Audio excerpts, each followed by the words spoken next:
संकट का, उसकी नीट की तैयारी करवाई हमने। आज वो हैदराबाद एम्स में सेकेंड ईयर का स्टूडेंट है।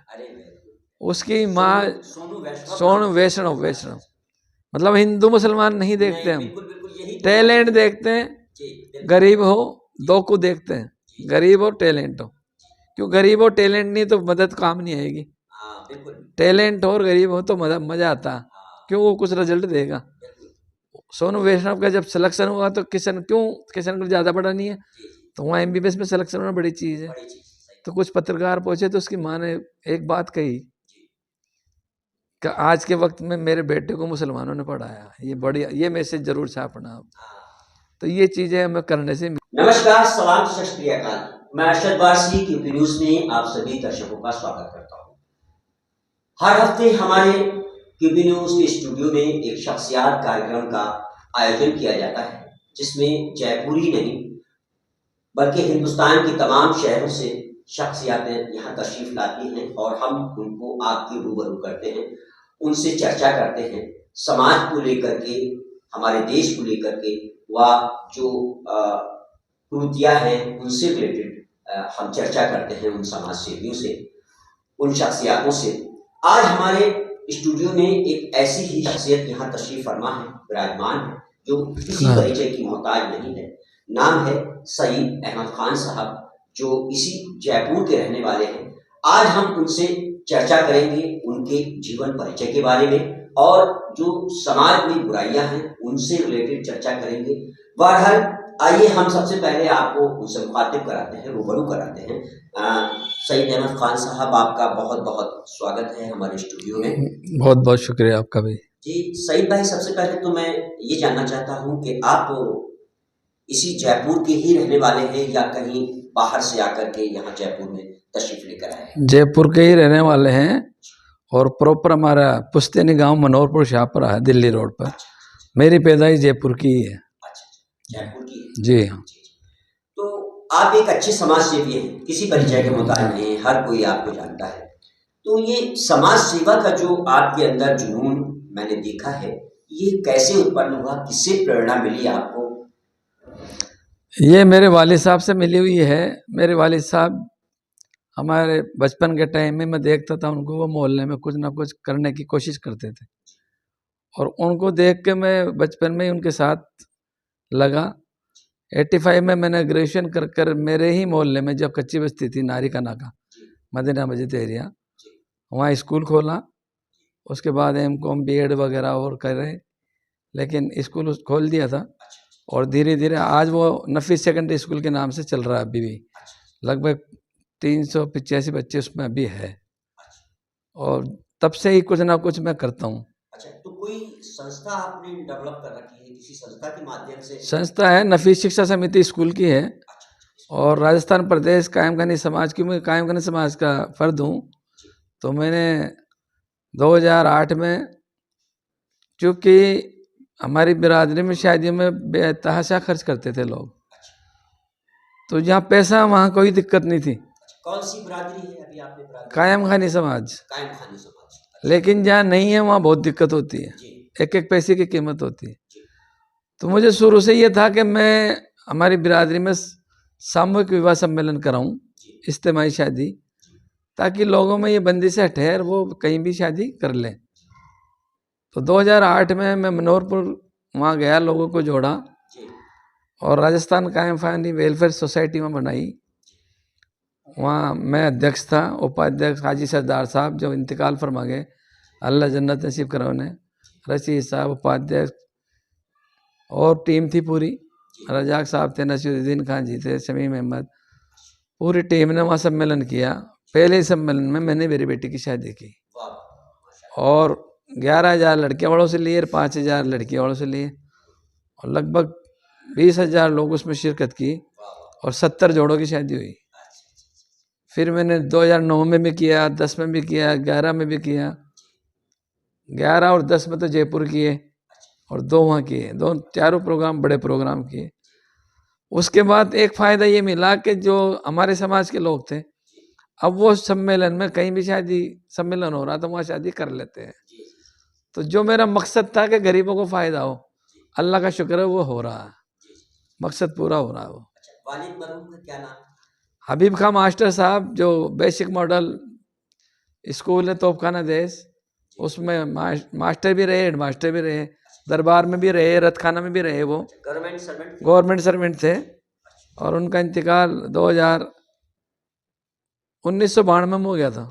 हम छोटे ही थे जब, 25-27 साल की उम्र थी। लेकिन मेरा स्कूल चालू था तो मैंने उसके बाद स्कूल संभाला और आगे धीरे धीरे बढ़े। तो आपके कितने बच्चे हैं? मेरे एक लड़की है और 3 नवासा नवासी है। लड़की एक है, लड़का नहीं है। अच्छा, तो अभी परिवार में आप सिर्फ मियाँ बीबी ही दोनों? मियाँ बीबी है और बड़ी नवासी मेरे पास रहती है। अच्छा, बड़ी नवासी आपके पास जी। है। तो ये समाज सेवा का सिलसिला आपने आगे जो बढ़ाया है, तो इसके अलावा मान लीजिए स्कूल में आप शिक्षा दिलवाते हैं बच्चों को, गरीब बच्चों की सहायता करते हैं, इसके अलावा समाज सेवा में क्या कार्य हैं आपके जिससे समाज को या हमारे देश को? हमारा भी पहले मेडिकल कैंप का था, मोहल्ले के डेवलपमेंट के लिए है। अब जैसे मदीना मस्जिद में एक मदरसा चलता है, उसको सिस्टमेटिक बिना ज़कात के वहाँ हाफिज बन रहे हैं। बच्ची आलिमा का कोर्स कर रही है, मोमिनात का कोर्स कर रही है, नाजरा पढ़ रहे हैं। हमने एक फीस सिस्टम चालू कर दिया, वहाँ मकतब है और अच्छे ढंग से चल रहे हैं। और मदरसा खुद का खर्चा खुद उठाता है और 30 से 32 बच्चे 35 बच्चे एक मदरसे के पास होते हैं, सिस्टमेटिक पढ़ाते हैं। दूसरा, पिछले 3 सालों से हमने एक हॉस्टल बनाया है। हमारे साथ राजस्थान अल्पसंख्यक कर्मचारी अधिकारी संघ के अध्यक्ष हारून खान साहब है और पूरी टीम है, जिसमें IAS IPS जज इंजीनियर डॉक्टर वो हमारे ट्रस्ट में है, APJ Abdul Kalam education and welfare trust, जिसमें हमने हॉस्टल बनाया है। उसमें हमने इससे हॉस्टल बनाने से पहले हम टैलेंटेड गरीब बच्चों को पढ़ा रहे थे, जिसमें अभी भी हमारे 12 बच्चे डॉक्टरी कर रहे हैं, जिसमें से 8 MBBS कर रहे हैं, जो किसी रिक्शा वाले का है, किसी बर्तन मांजने वाले के हैं, किसी सिलाई वाले का है। उनकी नीट की तैयारी से लेकर आगे अभी तक चल रहा।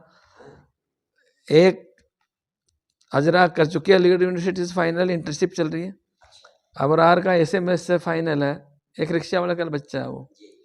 और बाकी एक नादिर है, उसका BHMS है, बीकानेर से फाइनल है।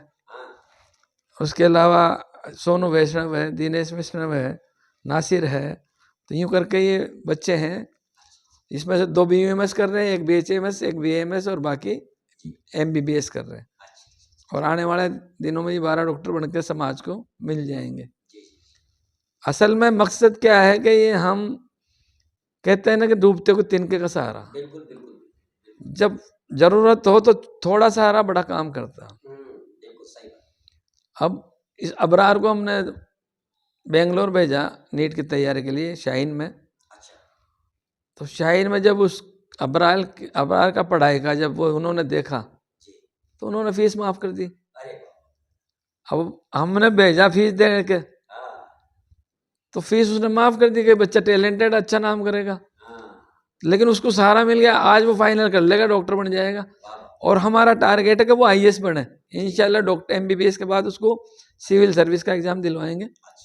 इतना जो कुछ खर्चा होगा। वो यही जयपुर के? जयपुर। वैसे तो इधर सवाई माधोपुर की तरफ के प्रॉपर तो, लेकिन फैमिली जयपुर रहती है। वाली साहब रिक्शा चला रहे हैं आजकल और उसका सारा खर्चा हम उठाते हैं। ऐसे और बच्चे हैं उनका भी है, जो है वो रिक्शा चलाते हैं। हाँ, सोनू वैष्णव किशनगढ़ का, उसकी नीट की तैयारी करवाई हमने। आज वो हैदराबाद एम्स में 2nd ईयर का स्टूडेंट है।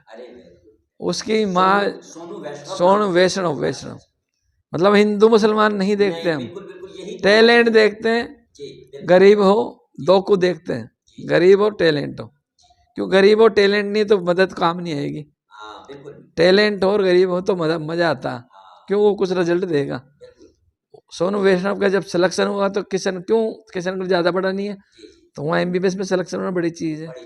तो कुछ पत्रकार पहुँचे तो उसकी माँ ने एक बात कही कि आज के वक्त में मेरे बेटे को मुसलमानों ने पढ़ाया, ये बढ़िया, ये मैसेज जरूर छापना। तो ये चीज़ें हमें करने से मिलती है, हमें करना चाहिए। अगर हम समाज को कुछ हासिल किया तो समाज को लौटाना भी चाहिए।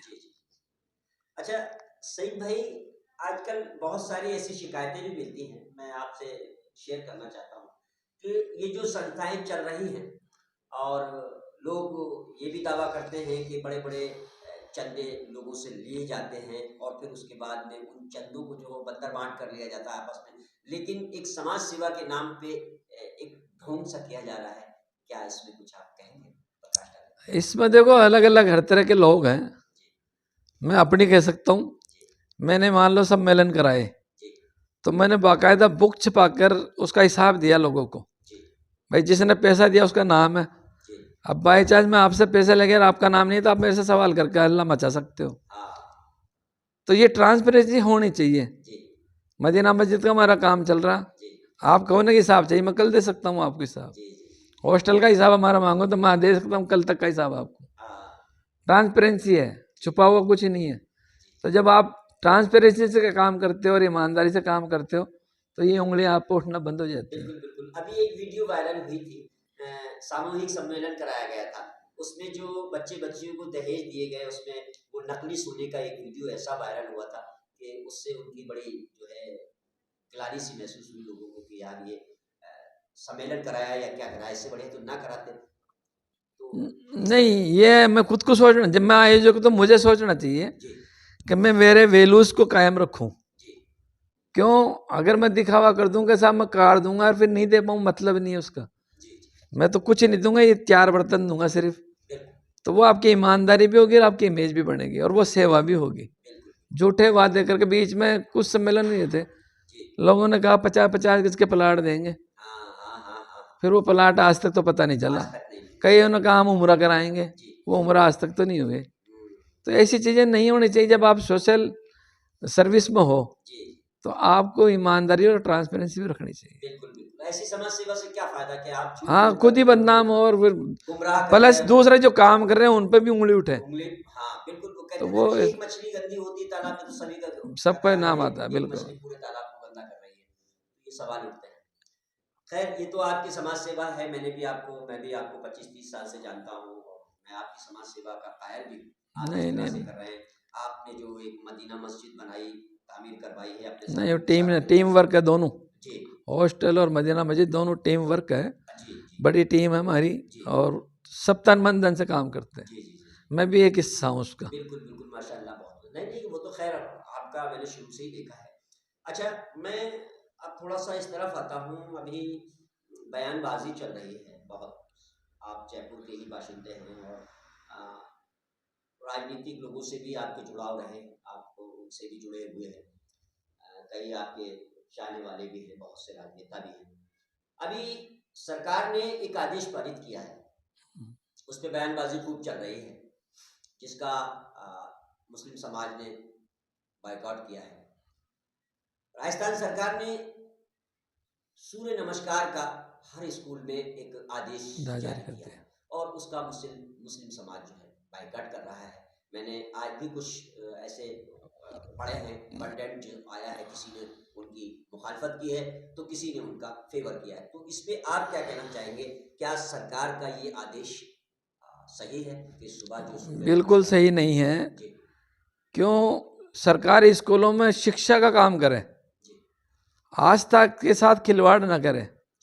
ये सरासर खिलवाड़ है, क्योंकि मुसलमान एक खुदा को मानता है और सूर्य को नमस्कार या जमीन को नमस्कार मुसलमान नहीं करता। ये अल्लाह की एक मखलूक है, इतना तो है, लेकिन इनको हम नमन करें ये हमारे लिए पॉसिबल नहीं है। तो इसकी मैं पुरजोर मुखालफत करता हूँ। और सरकार को एजुकेशन हेल्थ के लिए आप एक्सरसाइज करवाओ, कोई दिक्कत नहीं है। इसके अलावा सूर्य नमस्कार या मान लो और दूसरी चीज़ें जो धार्मिक आस्था के साथ खिलवाड़ हो या उनमें इंटरफेरेंस हो तो वो तो बेकार है, गलत है, नहीं करना चाहिए। सरकार के इस आदेश की आपको बिल्कुल मुखालफत करते हैं। हाँ, इसमें कई मुस्लिम संगठनों ने भी जो है हाँ उठाया, मुस्लिम फोरम में भी उठाया। मैं भी मेंबर हूँ उसमें। मैं प्रेस कॉन्फ्रेंस की थी होटल इंडियाना में भी 2 दिन पहले। पहले भी विरोध किया था हमने 2015 में, जब गवर्नमेंट ने नेशनल लेवल पर बात की थी तो मुस्लिम पर्सनल बोर्ड के साथ मिलकर यहाँ मीटिंग हुई थी करबला मैदान में, तब भी हम लोग लगे थे साथ। उसमें भी आप लोगों ने विरोध किया? किया था। बिल्कुल बिल्कुल किया था। तो ये कहाँ तक सही है कि सरकार ऐसे मुद्दे लेकर के आती है, तो क्या कहीं इसमें राजनीति का या वोट बैंक का तो मामला नहीं रहता है? क्या आप कहना चाहेंगे? बिल्कुल रहता है। इसमें सरकार एक तरह से मुसलमानों को दोयम दर्जे का नागरिक बनाना चाहती है और ये उसके एजेंडे में है, और वो डेवलपमेंट की कोई बात नहीं करती। हमारे प्रधानमंत्री खुद कहते हैं सबका साथ सबका विकास, लेकिन वो टोटली मुसलमानों के अगेंस्ट पॉलिसी लाते हैं। अब जैसे वक्फ अमेंडमेंट बिल ले आए, 3 तलाक ले आए, बाबरी मस्जिद को इन्होंने ज़बरदस्ती छीन कर वहाँ मंदिर बना दिया, या ऐसे बहुत सारे मुद्दे हैं जो ये लगातार हर बार मतलब हर 2-3 महीने में नया मुद्दा लाते हैं। तो सरकार को ये नहीं करना चाहिए। क्यों? मुसलमानों ने बड़ी कुर्बानियाँ दी है और यहीं के रहने वाले हैं, यहीं रहेंगे जब तक जिंदा रहेंगे, छोड़ के जाने वाले नहीं है। सरकार को समझना चाहिए, और देश का विकास तभी होता है जब सभी लोग तन मन धन से उसके विकास में योगदान दें। सरकार को हमारा योगदान लेना चाहिए, न कि हमें अलग थलग करना चाहिए। तो आप यहाँ जयपुर में किस जगह पर जो है विराजमान हैं? मैं अभी शास्त्री नगर हाउसिंग बोर्ड में रह रहा हूँ। पहले नारिकाना का मदीना मस्जिद रहते थे, वहाँ स्कूल चल रहा है अपना नफीस सेकेंडरी स्कूल से नाम से। बाकी मेरे 2 भाई हैं, एक बड़े जेडीए से डिप्टी कमिश्नर से रिटायर हो चुके, छोटा अतिरिक्त प्रशासनिक अधिकारी एजुकेशन में, जो अभी बीकानेर में पोस्टिंग है उनका। तो आपके हिसाब से क्या होना चाहिए समाज सेवा के रूप में, जो सच्ची समाज सेवा करे, उसके लिए आप क्या संदेश देना चाहते हैं? किस तरह से समाज सेवा होना चाहिए? बहुत से, मैं खुद देखता हूं कि बहुत से लोग एक तरह की समाज सेवा के नाम पे ढोंग कर रहे हैं। इसमें मेरे 2 बातों पर मेन फोकस ये है कि एक तो ज़रूरतमंद की ज़रूरत को पूरा किया जाएगा, दूसरा सरमाएदार जो हैं उनको इसके लिए आगे आना चाहिए, ख़ास तौर से एजुकेशन के लिए। और हमारे मैं आलिमों से भी रिक्वेस्ट करूँगा कि आलिम एजुकेशन सेंटरों के लिए लोगों को तरगीब दें। क्यों? हमारे लोग मदरसा या मस्जिद में पैसा देना तो स्वभाव समझते हैं, लेकिन मॉडर्न एजुकेशन में पैसे देने को स्वभाव नहीं समझते। तो यही वजह कि हम जो हॉस्टल बना रहे हैं वो बड़ी तकलीफें आई, जबकि मस्जिद बन रही है उसमें मुझे तकलीफ नहीं आई या हमारी टीम को तकलीफ नहीं आई। तो ये समाज के जो पैसे वाले वर्ग हैं उनको ये सोचना चाहिए, और जो भी मीडियम क्लास भी है तो अपना एक हिस्सा उनको भी दूसरे लोगों के भले के लिए खर्च करना चाहिए। अच्छा, मेरे जहन में एक सवाल आ रहा है कि ये जो मस्जिद में तामीर करने में जो पैसा देते हैं उसमें कहीं, और मदरसे में नहीं देते हैं उसमें कहीं, ये वो तो नहीं आ रहा है बीच में कि मस्जिद, लोगों ने, मौलानाओं ने बताया है कि मस्जिद में मस्जिद की तामीर में जो है पैसा देने से, डोनेशन करने से सवाब जारिया रहता है, और मदरसे में इस तरह का कोई सवाब जारिया नहीं है। कहीं ये तो बीच में नहीं आ रहा है? नहीं, मॉडर्न एजुकेशन के जो सेंटर उनके लिए तरगीब नहीं दी गई, जबकि सदका जारिया दोनों जगह हैं। भाई इंसान के भले के लिए आपने एक प्याऊ छबील खोल दी पानी की, अब इसमें कौन पानी पिएगा इससे फर्क नहीं पड़ता, वो सदका ही जारिया। एक पेड़ लगा दिया, उसमें कौन फल खाएगा, पत्ते खाएगा, जड़ खाएगा, तना खाएगा, कोई फर्क नहीं पड़ता, आपको सदका ही जारिया का स्वभाव मिलेगा। कोई छाई में बैठा, कोई फल खा रहा पक्षी, तो स्वभाव मिलेगा। इसी तरह एजुकेशन सेंटर खोला तो उसमें कौन पढ़ रहा, क्या पढ़ रहा, वहाँ एजुकेशन हासिल कर रहा है ना भाई, उसकी लाइफ सुधरेगी। तो आप किसी आदमी की जिंदगी को संवारने में काम कर रहे हो, अल्लाह उसका अजर देगा पूरा, ये भी सदका ही जारिया। और ये तरकीब ज़्यादा से, वैसे अभी मेरे कई मौलानाओं से मुलाकात होती रहती है, मैं जोधपुर इधर जैसलमेर इधर भी कई मदरसों में गया हूँ, तो वहाँ उनसे बातचीत भी उन्होंने शुरू भी की है, इंग्लिश मीडियम स्कूलें चालू कर रहे हैं वो। तो अभी रुझान बढ़ रहा है, इंशाल्लाह आने वाले दिनों में और बढ़ेगा। तो आपका ख्वाब क्या है? आप तो एक समाज सेवी हैं और सेवाएं करते भी रहते हैं, ज्यादातर गरीब लोगों की तरफ आपका रुझान ज्यादा रहता है, तो इसके अलावा आपका क्या, जैसे मेरा संकल्प है, मैं चाहता हूं कि मेरा चैनल बहुत बड़ा हो जाए और सैटेलाइट से जुड़ जाए, इस तरह से क्या कोई आपका ऐसी ख्वाब है कि आप समाज सेवा के रूप में कुछ करना चाहते हैं? मेरा ख्वाब तो यह है कि हम मुसलमान अपना रवैया सच्चे मुस्लिम के रूप में पेश करें, जिसका अखलाक आला हो, जो ईमानदारी की उसकी मिसालें दी जाएं।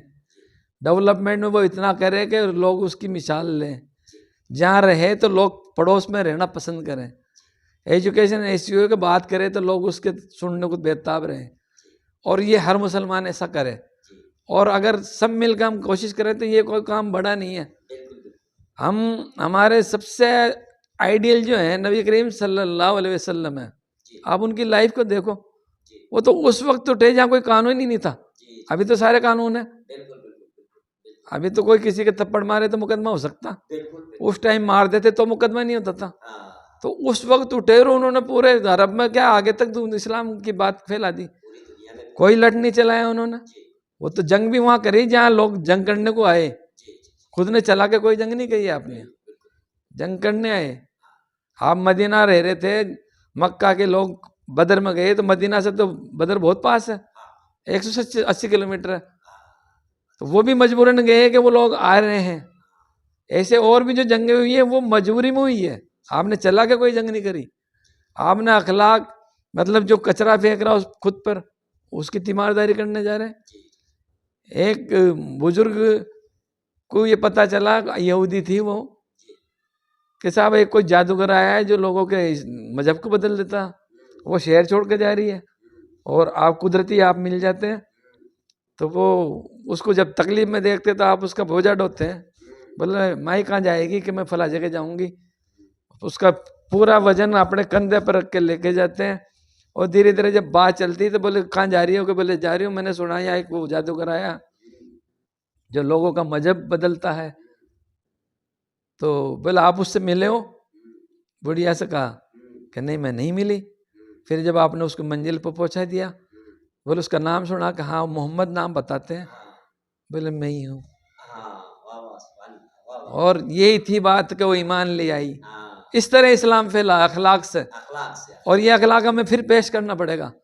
और ये अखलाक पेश करेंगे तो हमारी जो आज हम जो है ना, किस एरिया में मुल्क को दे रहे हैं, नजर डालें हम। भाई आप एजुकेशन में दे रहे हो, मीडिया में दे रहे हो, बिजनेस में दे रहे हो, इंडस्ट्री में दे रहे हो, किस में दे रहे हो? मिशनरी स्कूल चल रहे हैं क्रिश्चियंस के, वहाँ लाइन लग के आरएसएस से लेकर सबकी लाइन लगती है एडमिशन के लिए। इतने से हैं, लेकिन वो दे रहे हैं तो लोगों ने उठा कर रखा उनको। हम सिर्फ ले ही ले रहे हैं, लोगों ने ठुकरा रखा। अगर हमें ऊपर आना तो देने वाला बनना पड़ेगा, लेने वाला नहीं। और देने वाला हाथ हमेशा ऊपर रहता है। मेरा तो ख्वाब यही है कि हम देने वाले बन जाएं।